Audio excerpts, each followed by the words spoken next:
Distraught after 3 years of turmoil, Alicia filed for divorce in December 1962. Her complaint charged that Nash resented her for committing him and had deserted her without support.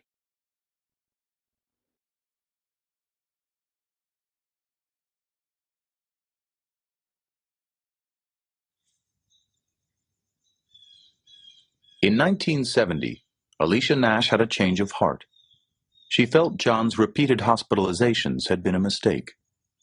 Alicia decided to let him move back in with her and promised never to commit him again. I didn't think he should just be hospitalized in an institution and left there. And I just felt it was best for him to be on the outside.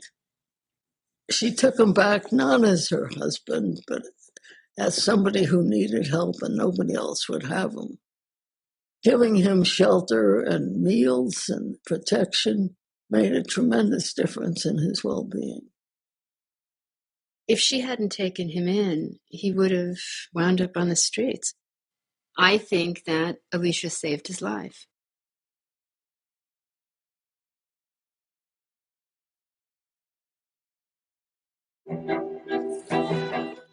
By the late 1970s, game theory had become one of the foundations of modern economics. And at the center was the Nash equilibrium. By the 1980s, economists expected that game theory would be recognized with the Nobel Prize. Year after year, it didn't happen.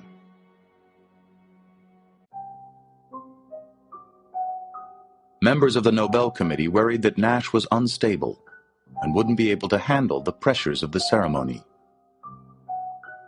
Some even feared he might do something that would embarrass the Academy and tarnish the prize.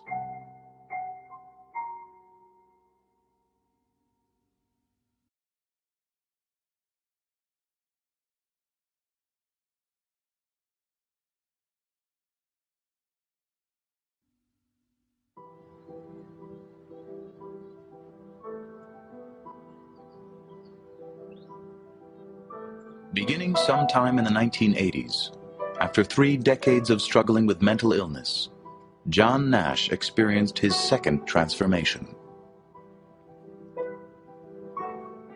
I don't really remember the chronology very well. Exactly when I moved from one type of thinking to another, I began arguing with the concept of the voices, and ultimately I began rejecting them and deciding not to listen. His descent into madness had been sudden. His reawakening was gradual, almost imperceptible. A portion of schizophrenics, after a long period of time, often do seem to get better. And how that occurs remains a mystery.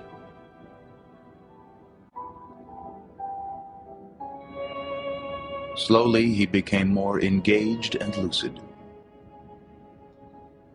Word of his remarkable recovery spread. Those around him assumed new antipsychotic drugs were helping. But Nash had stopped taking medication in 1970. I said, "John, how in the devil have you recovered?" He said, "I willed it. I decided I was going to think rationally." He has said that he wanted to put his hallucinations aside, like a conscious decision. I mentioned that to somebody, and she said, "Well, why didn't he do it sooner?" The fact that people did not abandon him, that there were people who treated him like a human being, made it possible for him to reemerge. This wonderful thing that happened to John could only happen in this little mathematical community that is very, very tolerant of certain aberrations and also at the same time incredibly admiring of gift or genius.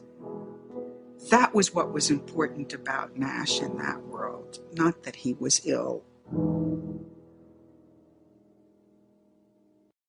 2 American professors and a German researcher have been awarded the Nobel Prize in Economics. The 3 winners of today's Nobel Prize played major roles in bringing the principles of game theory to economics.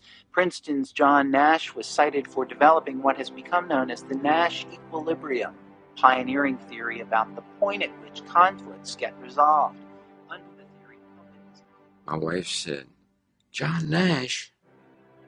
You don't think that's the John Nash that we know?" I didn't know John was still alive. I remember clearly. I heard it on the radio, and I said, "That's John." And I cried. All I could think was, I wish my parents could know this.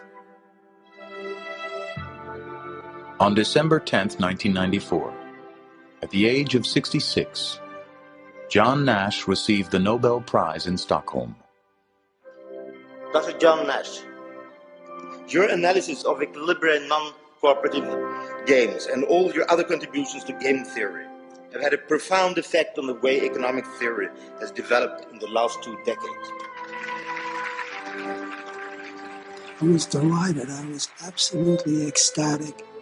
And so was my wife. It was so wonderful. Jubilant. We danced around our kitchen. I mean, it was such a marvelous vindication that after all this time, this incredible acknowledgement, it was great.